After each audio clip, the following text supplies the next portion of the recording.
Over 2,300 educators have joined us today to learn about high-quality instructional practices that benefit kids every single day throughout the state of Ohio. We're very proud of their efforts and their willingness to come together as one to learn about effective systems and best practices to meet 1.86 million kids' needs daily in the state of Ohio. It's all about continuous improvement for our teachers and for our students, for their teaching and their learning growth.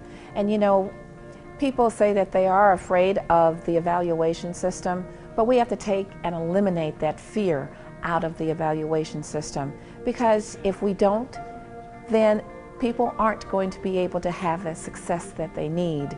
And we have to eliminate that fear, because we want continuous growth, we want success for our students, we want to close that achievement gap, and most importantly, we want to make sure that our teachers are successful and that they can keep on being the best that they are, because they are teachers, they are competent, and they are professionals. We all know that it's extremely important to have an effective teacher in front of every classroom, and that's what we aim to do with the teacher evaluation system. We can have our professionals being evaluated so that it just determines their ability to have a great student outcome. And we all know that the evaluation system is really about professional growth for educators. It's not, we really did not have any perception, any idea. We've been doing a writing team for 3 to 4, actually we're in our 4th year. This was never an I gotcha. This is really focused on how can I assess and determine where I am today in my professional practice, and how can I move forward and advance. Therefore, having improvement for all students within my classroom. And in our district, I've worked there 30 years, and we've used the same teacher evaluation for all 30 years. The evaluation that was used my first year is still the one that, and we're now replacing it with OTES. But that's something where you got to deal with change. And with our district and focusing our energy, I'll have to say it's a district commitment. And I guess another thing that I'll say about our energy and the direction that we're going, we're developing and we're building leaders. As a teacher and a representative of teachers, I appreciate this new evaluation system because it allows for the conversations that need to take place between an administrator and a teacher in order for growth to take place. So instead of just doing a one-shot observation that determines whether a teacher's contract is continued or not, now we have a process where teacher and an evaluator are going to be talking together to determine what that teacher needs to do in order to provide for the needs of the students. And it will focus on growth. And I think that's what's really important to teachers, is as professionals, they want to continue to grow in their profession in order to be able to meet the needs of their students. It's not a gotcha moment. People hear evaluation and think negative things, like you're trying to catch teachers doing bad practices. It's not about that at all. The evaluation process that Ohio is putting into place is to get teachers focused on student data, student growth, and to help teachers that maybe aren't meeting the students' needs in every way possible. As I said before, I did the OTES pilot with 3 of my teachers. 2 of those teachers I would rate as 2 of my best teachers. I've worked with them for 20 years or more. They did not get, every area on that rubric was not accomplished for them. They took that the right way in that it is an improvement process. One of my biggest challenges, and I think challenges for us as principals, is to to get our folks to understand that it's all about improving. And I've told my people more than once, I sent a rubric home with them this summer so they could look at it. How I'm going to judge your performance is first of all, is holistic, in that it's not just the 2 times I come in your room and watch you do something for 30 minutes.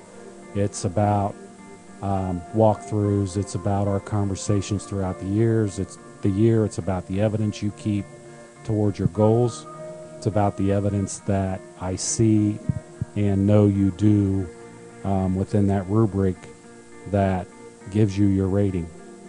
I think that truly gives teachers an opportunity to make that rating what they're going to make it, because it's all based on evidence. None of it's based on anything out there in the gray, fuzzy sort of area.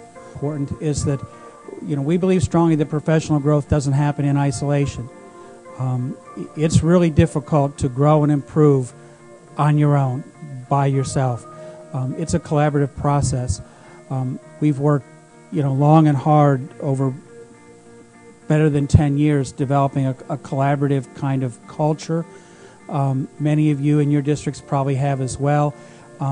If you have, OTES will not be a difficult process for you. That transition, you have what you need to make that happen. If you're in a district where you don't particularly have a strong collaborative culture, this is a great opportunity for you to begin to build it, because as you start into the transition in the state evaluation requirements, you can do that in a collaborative way, and if you follow a couple of pretty simple guidelines, you can begin to create that collaborative culture in your district. There's a great value to the OTES process, as ODE has put a lot of thought and consideration into the rollout of the process. I believe this is going to be a great benefit to the students across all levels in our state as we seek to improve teacher instruction and improvement in the classroom for all students, so that all students can grow a year in a year's time. That is something that we think is very important. The teacher input is very critical in the development and changing over to something that's a little bit different. And as we worked through it, I met with teachers every so often. We had 8 teachers piloting it there. We're also a very tiny district with 3 buildings, and we had 2 or 3 in each one, 8 total that were doing it. We tried to make sure that we had a variety of teachers that were covered as far as the types of positions and so forth. But one thing that we kept hearing, especially from our K-2 teachers in the elementary building, is there's a lot of components and things here that just don't fit me. Our first response is, well, that's probably one that doesn't apply to you. But then we kept finding, well, here's another one that doesn't apply to you, and here's another one that doesn't apply to you. And so in domain 3, which is the instruction, there was just too many of them that didn't fit very well. And it's because of the age of the students. And we were hearing some things similar with special needs. My students cannot do that. And so what we did was we had several meetings with those particular groups.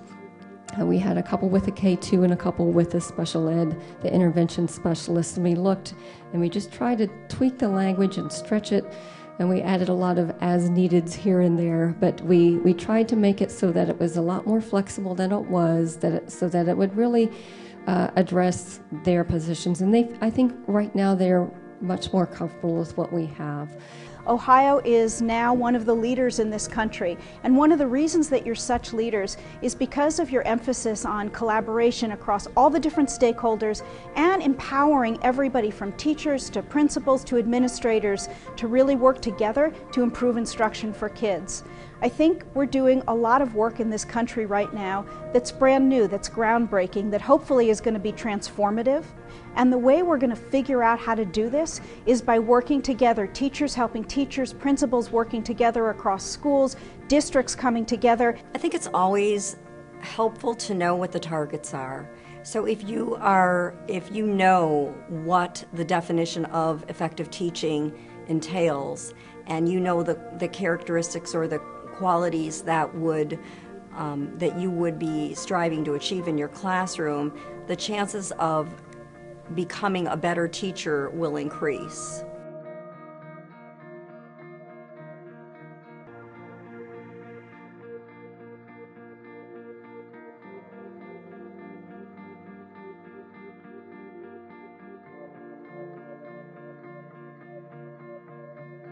A lot of concern when it first came out. 50% was all going to be value-added data, and the teachers that get TCAPs, they were, oh my gosh, they were scared to death. But as more information came out, our district, I'm in charge of it, have a district assessment team, and we've met, gosh, I've met with preschool all the way up to high school teachers, and we've already started developing the student learning objectives assessments, which is those SLOs, those growth measures. So we're very pleased. Our teachers really engaged in that. We have assessments built for PE, art, the music. I mean, that was a big concern. How in the heck are you going to show growth in those subjects? Our teachers really tackled it. Loved the opportunity to have the power of having control over that 50%. Because when it first came out, again, it didn't look like it was going to be much control. But they're able to develop those with some guidelines through the state and through us.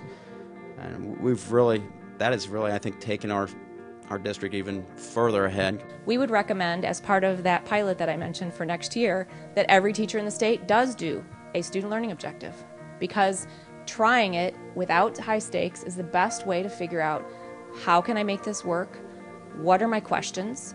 What am I struggling with? What do I need professional development on? Where do I need support? What do I need to tell ODE that we need help with? What about these templates and these documents that we have isn't working for our context? So if every teacher in the state pilots an SLO next year, we will have fantastic feedback on the process, the tools, the resources, and all those teachers will feel much more comfortable. And by the way, those principals will feel much more comfortable with the process if they're all able to have that pilot time. The advantage of the evaluation system teachers, because teachers are their own worst critics. They're always looking for positive, encouraging feedback. They want a chance to grow. They want a chance to say, how can I help my kids grow? And we're looking for that in ourselves. We're our biggest critics ever, and we just want a chance for our kids to accomplish their goals. The Ohio Teacher Evaluation System, unlike systems in the past, really brings an additional benefit to teachers and most importantly our students, because it takes the focus off of what the administrator is doing, what the administrator is about, and really helps us focus on how do we help our teachers improve, how do we address the craft as it is. In the past, we've had far too many issues around is the administrator biased against the teacher, or is the system problematic? We now know that across the state we have a uniform system that we can use, and that system is going to help us truly address where the most important things happen. That's in the classroom. How can we help our teachers see where they are, what their practices are, and then how can we give them feedback that will help them improve? If I put the rubric right out in front of my teachers and this is where I'm seeing you, they have the opportunity to say, hold on a second. Here's the evidence. I think I'm better in this area, and here's the evidence to prove that. They control it. It's their evaluation. It's not my evaluation. It is theirs. And when we train our teachers and everything, we tell them, you own this. You have the rubric right in front of you. You know what you're being evaluated on. You know when you come in and talk to me on that final rating, show me, because I can do 1,000 walkthroughs. I can be in there a lot in your classroom. I may not be able to see everything. So that part I really like. The point of this evaluation system is to really help teachers to grow so that we can do the best for all of our kids. And teachers' voices have played a huge role in forming this evaluation system.